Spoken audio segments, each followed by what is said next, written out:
यदि तपाईको Lakshmi sunrise बैंकमा account छ र मोबाइल बैंकिङ सर्भिस लिनु भएको छैन भनेदेखि यस भिडियोमा घरमै बसी मोबाइल बैंकिङ सर्भिस कसरी एक्टिभेट गर्ने प्र्याक्टिकल रूपमै गरेर देखाउने छु। भिडियोलाई लाइक गरिदिनु होला। यदि यस च्यानललाई सब्स्क्राइब गर्नुभएको छैन भनेदेखि च्यानललाई सब्स्क्राइब गरिदिनु होला।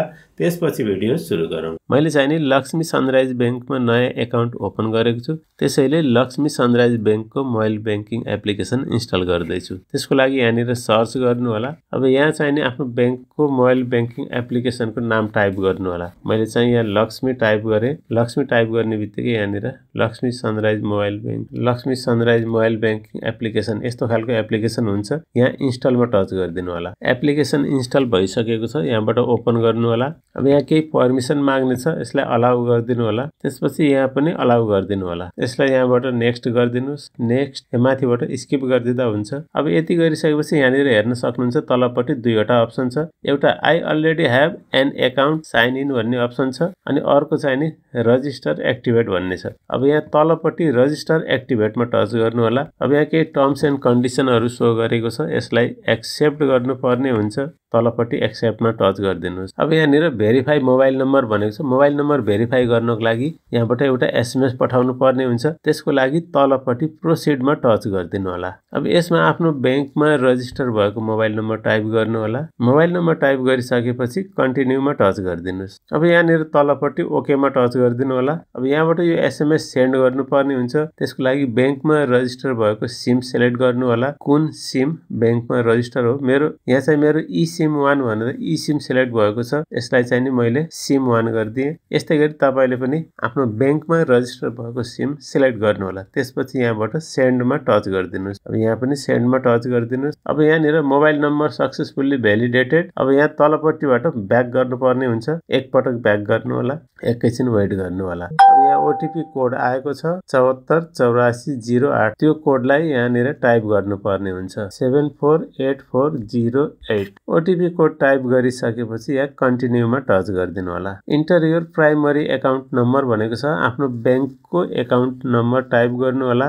आफ्नो अकाउन्ट नम्बर टाइप गरिसकेपछि यहाँ कन्टिन्यूमा टच गरिदिनुस्। You will require to provide your date of birth which must match with your records in the bank. अब यहाँ चाहिँ डेट अफ बर्थ प्रोभाइड गर्न भनेको छ जुन बैंकको रेकर्डसँग म्याच हुनुपर्छ भनेको छ। यहाँबाट आफ्नो डेट अफ बर्थ सिलेक्ट गर्नुपर्ने हुन्छ। त्यसको लागि यहाँ टच गरिदिनु होला। अब यहाँ सानो यो पेन्सिलको आइकनमा टच गरेर यहाँ चाहिँ आफ्नो डेट अफ बर्थ टाइप गर्नु होला। मैले आफ्नो डेट अफ बर्थ टाइप गरिसकेको छु। आफ्नो डेट अफ बर्थ टाइप गरिसकेपछि यहाँ ओकेमा टच गरिदिनु होला। त्यसपछि यहाँ कन्टिन्यूमा टच गरिदिनुस्। अब यहाँनिर secure your account with a password भनेको छ। त्यसको लागि यहाँ तलपट्टि हेर्नु होला। Choose a strong password by following these rules भनेको छ। Password must be 8 to 15 characters only भनेको छ।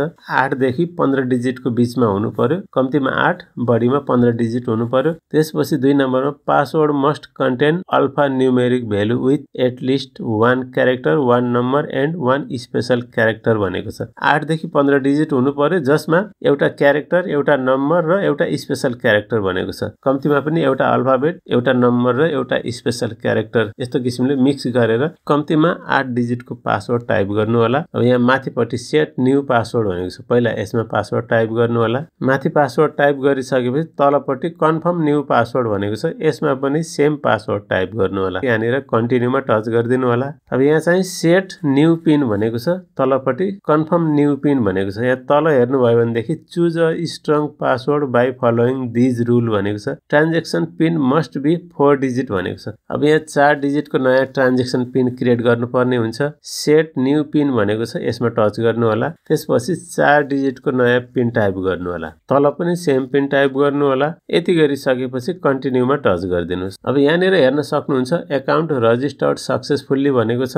तलपट्टि you can log in to your account now भनेको छ। अब यहाँ चाहिँ नि गो टु लग इनमा टच गरिदिनु होला। यसमा आफ्नो मोबाइल नम्बर टाइप गर्नु होला र तलपट्टि भर्खर क्रिएट गरेको पासवर्ड टाइप गर्नु होला। माथि मोबाइल नम्बर र तलपट्टि पासवर्ड टाइप गरिसकेपछि यहाँ तलपट्टि लगइनमा टच गरिदिनु होला। अब यहाँनिर तपाईलाई सेक्युरिटी क्वेशन सेट गर्न भनेको छ। अहिले तपाईले सेक्युरिटी क्वेशन सेटअप गरेर राख्नु भयो भनेदेखि यदि तपाईले पछि कुनै बेला आफ्नो लगइन पासवर्ड बिर्सिनु भयो भनेदेखि त्यस्तो अवस्थामा आफ्नो यो सेक्युरिटी क्वेशन र एन्सर सिलेक्ट गरेर तपाईले आफ्नो पासवर्ड सजिलैसँग रिकभर गर्न सक्नुहुन्छ। मैले चाहिँ अहिले यसलाई लेटर गरेको छु। तपाईले चाहिँ यहाँ एस गरेर आफ्नो सेक्युरिटी क्वेशन र एन्सर सेटअप पनि गर्न सक्नुहुन्छ। अब यहाँ चाहिँ बायोमेट्रिक सेटअप फिंगरप्रिन्ट सेटअप गर्नु भनेको छ। यसमा मैले आई विल डु इट लेटरमा टच गरिदिन्छु। त्यस्तै गरी ट्रान्ज्याक्सन पिनको लागि पनि बायोमेट्रिक सेटअप गर्न सक्नुहुन्छ। मैले चाहिँ यसमा पनि I will do it later गरिदिन्छु।